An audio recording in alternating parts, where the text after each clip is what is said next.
Hi, this is Vicki Romaine with Cheerful Greetings, and today we're going to make a card for my card making subscribers. I've been doing a lot of tutorials on junk journaling, so today I decided to do a card. This is my card base. It's an 8.5 by 11 piece of cardstock, cut in half, and then folded in half. So the card itself is 4 to 4 by 5.5. Here is a piece of scrap cardstock that I found, and it just happens to be about the right size, and it's approximately 2 inches. When you do this, it doesn't have to be an exact 2 inches. You can judge by how much of the cardstock how much of the card you want covered with the designer paper. This is not true designer paper. It's really very light cardstock.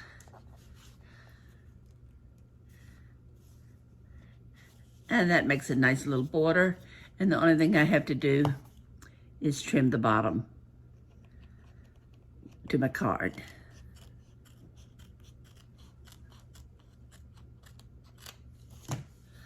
Okay, get rid of the scraps.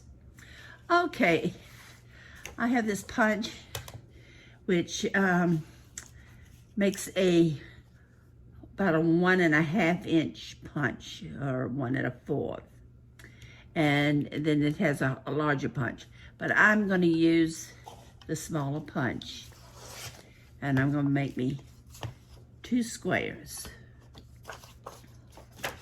Let's go on this side.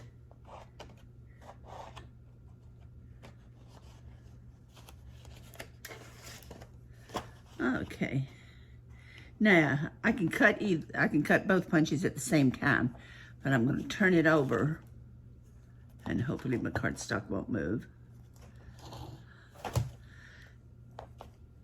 And I'm only going to punch the smaller square.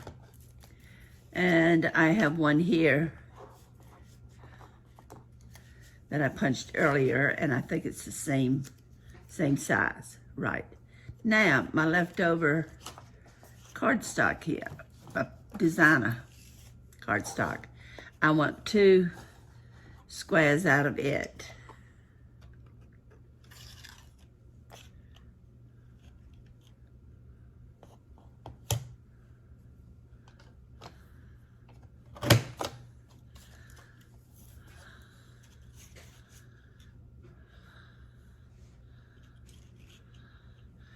I don't know if that's going to make a second square or not, but we'll have to see. Maybe it will. Looks like it. Okay, so now we have all the pieces that we need for our card. The next thing I'm going to do is cut one of the squares in half. From corner to corner.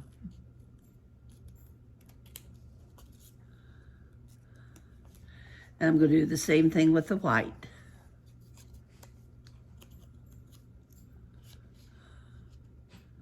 Corner to corner.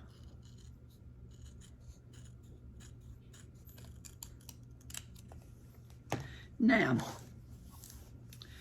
I'm going to start at the top of my card. And I'm going to pick up the white one, the white triangle. I'm using rubber cement, and this is by Elmer. I like the rubber cement because I could put it on my, put the item on my card and move it over while it's still wet to get it exactly where I want it. Well, I had it till had a little glue on my fingers. Okay. Now I'm going to take one of the polka dot triangles. This is a quick and easy card. You can sit down one night and cut all your card bases, and then sit and punch all your squares and have a card in no time. Trying to get the corners to match up. Okay, the next one, I'm going to keep it whole.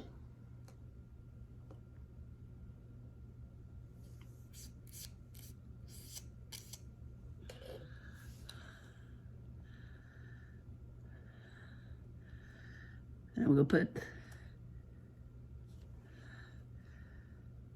put it down like this. Okay, now I'm going to still work with white. I'm going to come down,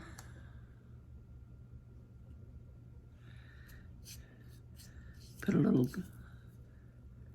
glue on the bottom of the white one. Now, the reason I'm doing the left side first is because I want to try to get the same distance and same angle on both of them. And it looks like I've got it pretty well. Now we'll go with the green. When you look at this, it will look three-dimensional, or it will give you an appearance other than the fact that you've just put squares on it. It will look like you actually cut it out. Okay, did that one.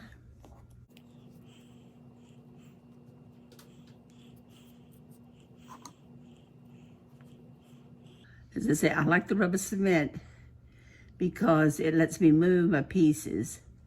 And if it's, see, I was able to turn that one just a little bit.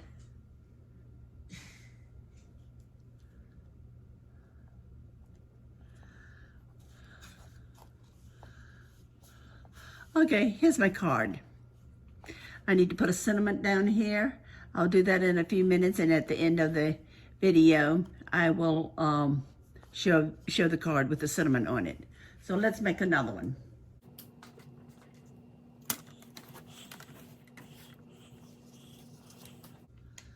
Okay, it just happens I have some more paper here. Well, let's see. This has letters on it, so that'll be a little different. I'm gonna go ahead and let's turn this around so I can read it.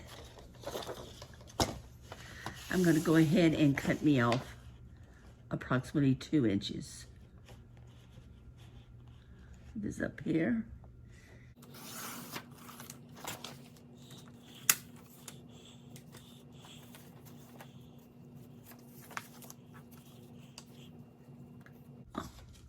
Okay, here's another card. I had some extra paper there that I was going to use for something else. Here's my card again. I have approximately 2-inch piece going down. And I'm going to cut it across here. That should match up okay. Okay, well, let's do that. But now, on this one, it's got letters on it. So you want to make sure you have your letters turned the right direction. You don't want them upside down.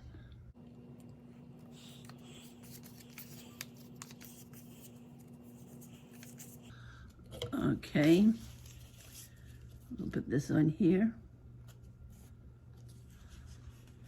And match it up.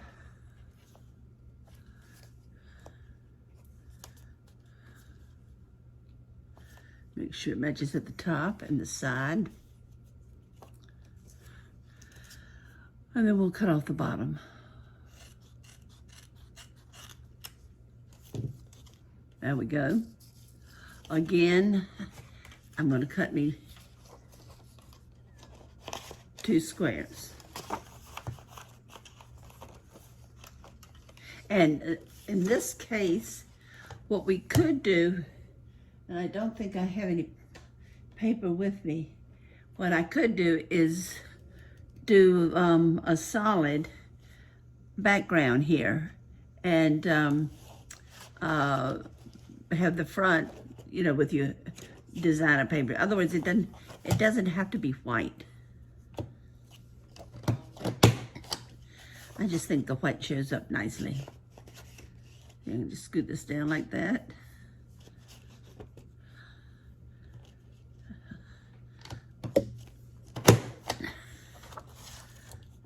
Let's see if I may not have gotten the whole square on that top. Yeah, that looks good. We'll get rid of my scraps. Okay, this time I'm gonna get my leftover paper. I've lost it somehow. Oh, here it is. This is my leftover paper.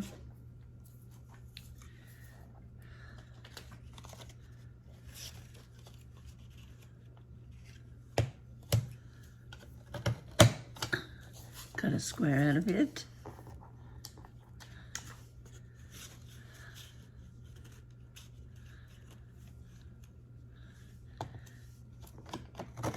We have another square. Okay, we'll do the same thing again. We'll cut the designer paper in half, going from corner to corner. And we do the same with the white.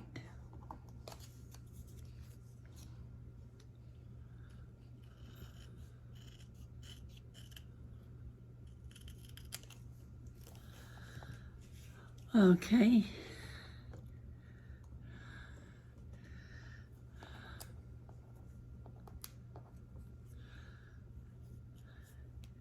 Now I'm gonna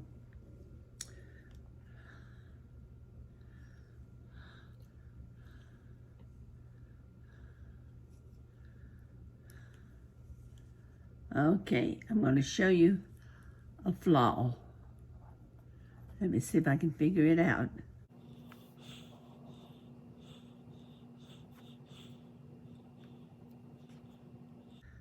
I'm gonna cut out another square and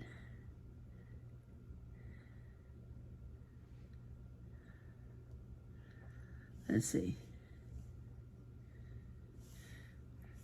This side will go. Now what I was puzzled about is the fact of the letters. Now this side, the letters go so you can read them. If I put this one on, the letters are going to be upside downward. So what I'm going to do is cut another square.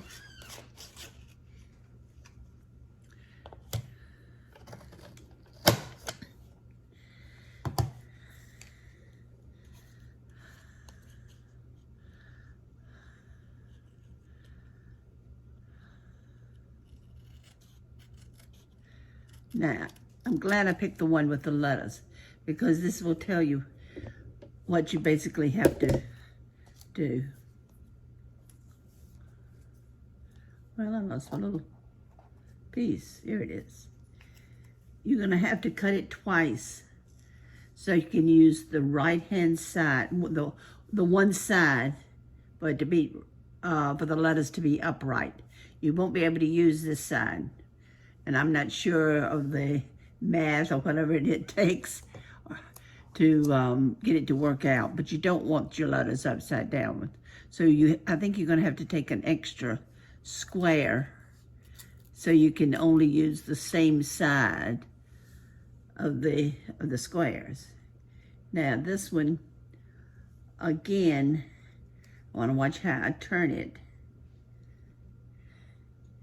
because I want it to be able to read the letters.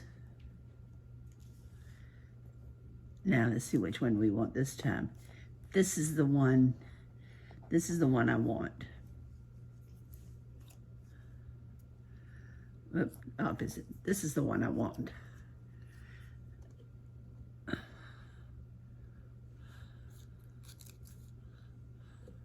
So I'm glad I picked the one with the letters, because I had not done one with letters previously. So that tells us something that we need to know, and that is you're gonna have to have an extra square to do one with letters if you want to be able to read your letters. Okay. It needs to turn just a little bit. Get the angle. Okay. Now let's go with the white.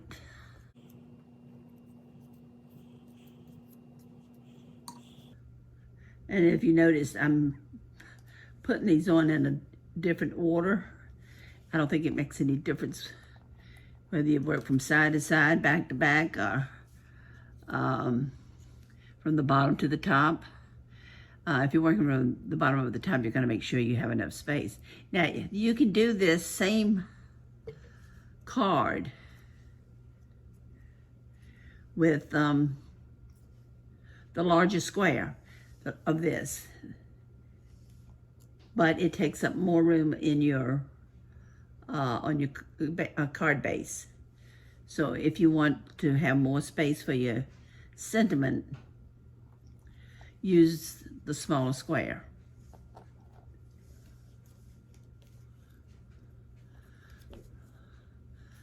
Okay, we're just about through here.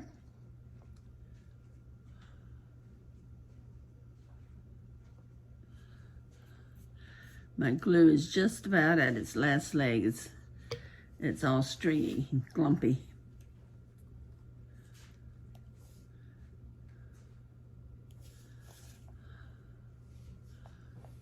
Okay, here's my card. And that is kind of an interesting design with the letters. And as I say, I found out by doing this, I had not made one with letters before. So you're only able to use one side if you want to be able to read your letters. And then here's one with the polka dots. I like both of them, but if you look at them at a distance, it doesn't look like you put something on top. It looks like you cut them out and folded it over here. It's kind of a perspective type of thing. Okay, give me a couple minutes to stamp a sentiment on it, and I'll be right back. Okay, I have stamped my 2 cards, and this is what we have. A very easy card to make, very quick to make. And my little saying says, God opens doors no man can close. I hope you enjoyed this tutorial. If you did, please come back and see me and see what I have in store for you for next time. And please don't forget to subscribe, and have a great crafting day. Bye.